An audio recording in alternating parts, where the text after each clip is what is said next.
Sa usap mo pala sa training na pala natin, talagang perfect yung training natin. Hindi lang si Wantos ang Pilipinong nagpasiklab sa karera.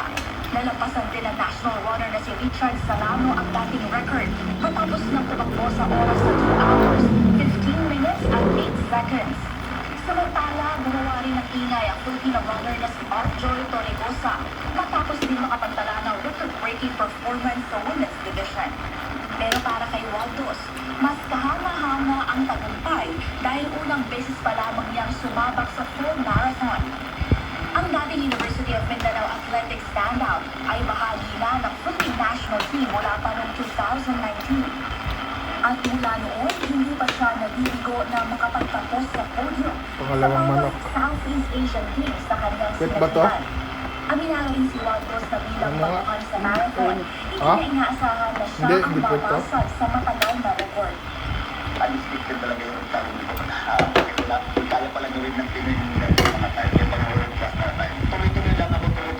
Talagang hindi naman ako nag-trouble. Hindi ako nag-trouble pa hanggang pag-finish. Talagang last 1 kilometer pa lang. Sobrang saya ko na. Napaluha na nga ako habang tumatakbo ako eh. Upang makapaghanda sa 42-kilometer run, halos 200 kilometers kada linggo ang tinatakbo ni Wantos. Mas mataas kumpara sa kanyang dating 120 hanggang 140 kilometers noong nakatuon pa siya sa 5K at 10K events.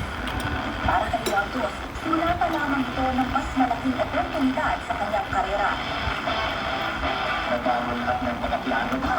Parang nabago lahat ng gano'n ko. Talagang kung baga parang napapahinga tuloy ako na imbis na hindi ko tinarget ang mga mga ganun. Talagang ngayon napaisip ako na kaya ko pala masukin. Ganun na hindi. Yung kumura napasok ko nga ngayon ang isa how much more kaya ko pala pasukin siguro ang income na Olympic na sa Pilipinas.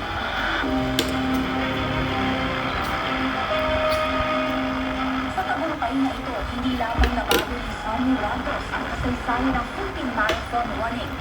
Ngayon, nakatuon na ang kanyang mga mata sa pagkuha ng Olympic qualifying time at sa Asian Games ngayong Oktubre, kung saan muling naglayong iangat ang bandera ng Pilipinas sa international stage. Para sa agenda, Sheila Salazar, National News Channel.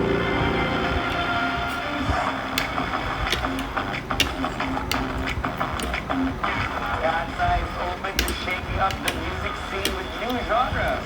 This is as the Grove Group is prepared to perform sa Coachella sa Abril bago pag-hiatus sa group schedules.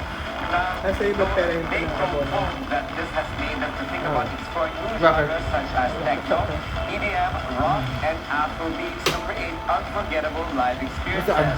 Dagdag pa Saan? nila, with Ano? other Ang pinabono. stages, it would be fun to bring Ngayon ang binigay mo pang sukli. Without the vogue na girl group of the moment and Cat's Eye, which includes Oh. Pinay artist Sofia La Corneta. Ano yung binigay ko?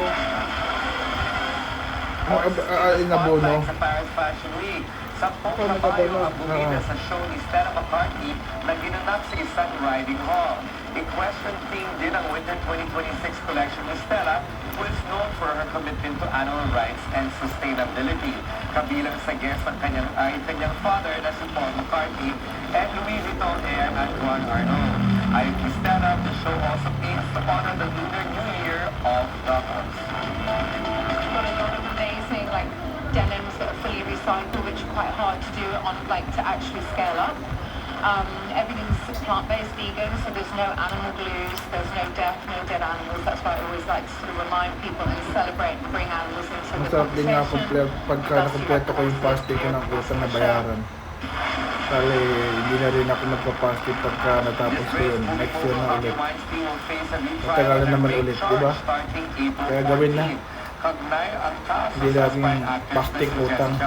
Hindi kasi ang mali kung hindi ko babayaran, hindi para akong 15-30. Di ba? 30-30 dapat. Una nang pinagpulan guilty si Weinstein sa sexual assault against the production assistant, but he was acquitted in another charge. His landmark case has spurred the massive Me Too movement that saw an outpouring of allegations from Anong punta prominent sa women Tito who Hall? were abused by men. Basketball Sabi ko, nakapunta kami ng ilang beses sa City Hall, na-follow up yun. Oo, para alam niya. Alam niya siya nag-effort nun, hindi siya nag-effort nun. Cleveland Cavaliers guard Damon Jones. They are accused of conspiring with the mafia to rig illicit poker games. Ayon sa prosecutors, the alleged scheme dates to 2019 and defrauded victims of at least $7 million. Both men have pleaded not guilty. Si Phillips ang head coach ng Portland Trail Blazers, but he is currently suspended. He played for 7 teams during his NBA career and won a championship with the Detroit Pistons in 2004. Pagpapalawig sa EDCOM 2, pirmado na ni PBBM. Ang Congressman Edgar Erice. Sa akin na to, lagay ko ng kanin dito para may lasa.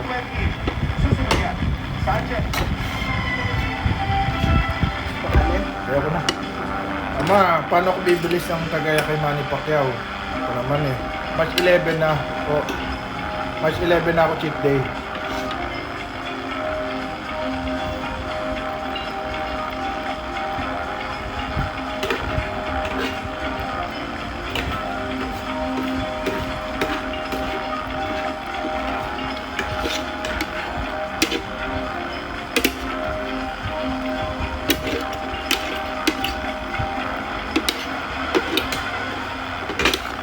This March, let us honor and celebrate women by lifting them up and putting the spotlight on their contributions.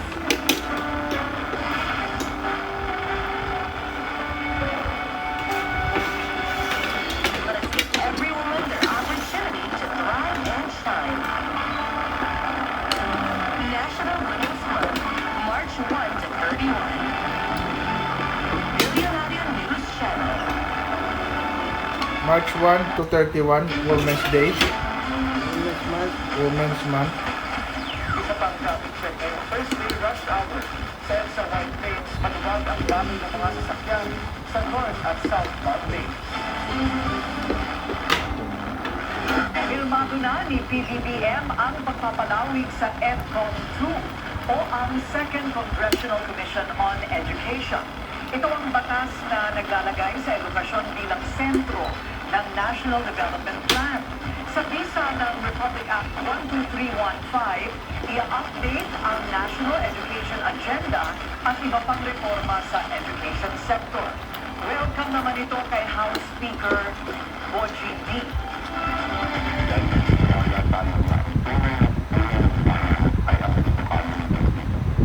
Sa EDCOM 2, sinisiguro natin ang desisyon sa edukasyon ay batay sa datos, karanasan at aktual na pangangailangan sa mga bansa. Inireklamo sa Ombudsman si dating LTO Chief Assistant Secretary Vigor Mendoza dahil sa pangungulekta ng computer fees ng ahensya. Depensa ni Mendoza bahagi ito ng aggressive policy reforms. Yan ang agenda report ni John Manalo. Nagreklamo sa Office of the Ombudsman si dating Land Transportation Office o LTO Chief Assistant Secretary Vigor Mendoza dahil sa umano'y paglabag nito sa Section 3E ng Republic Act 3019 o ang Anti-Graft and Corrupt Practices Act. Ayon sa spokesperson ng Federated Land Transport Organizations of the Philippines o FELTOP na si June Braga, pinakakasuhan nila ng graft si Mendoza dahil sa ginawang koleksyon ng computer fees ng LTO noong siya pa ang nakumuno rito. Paliwanag ni Braga, nasa ilalim daw ito ng fees breakdown ng pagre-renew at pagpaparehistro ng mga sasakyan. In behalf of the PILCAP, represented ko lang siya na namin sa dito, inusan ko. Ang pag-analang ko po, graft practices na. Graft, pag-awa sa pagiging dito sa lupa. Manifest impartiality. Yun ang malinaw na walang malinaw bakit meron sa malinaw pakawalik pa mga nagsusunod. Hindi naman po ngayon ba, balik ka na 2023, may pag-uusap na, pero walang malinaw pa rin. Walang malinaw na tugon, ganoon din na walang malinaw, pumunta na kami sa mataas na kapasitang TV. Kinausap siya, ang mga isa na Kaya wala kumuha ng dagdagan tulog. Pagkasito ni po, magpapasok ang task ko ng December 2023. At after ng Pasko, Ay naman, hindi nilagay na tubig kaya na pag ano po tapos ang na sa matira. kanya, pag gano'n na ngayon, bumalik na naman. Anong klaseng policy yung gobyerno yun? Kinagustro din ng Sorry. grupo kung saan nga ba ginamit Sorry ho. ang 169 pesos na computer fee noon dahil may third-party IT provider na raw ang ahensya. Ay, pagkakailan tayo. Pinontrata ng gobyerno, nakikita naman natin yun sa... Tinggusin ko lang to. Kaya nagtataka kami na bakit ulit na pa rin ng 169 which is sa third party government yun, diba? Part of organization, legalization, katagaan sa bagay ng turista, bakit ulit na pa rin? Paliwanag ni Mendoza, maaaring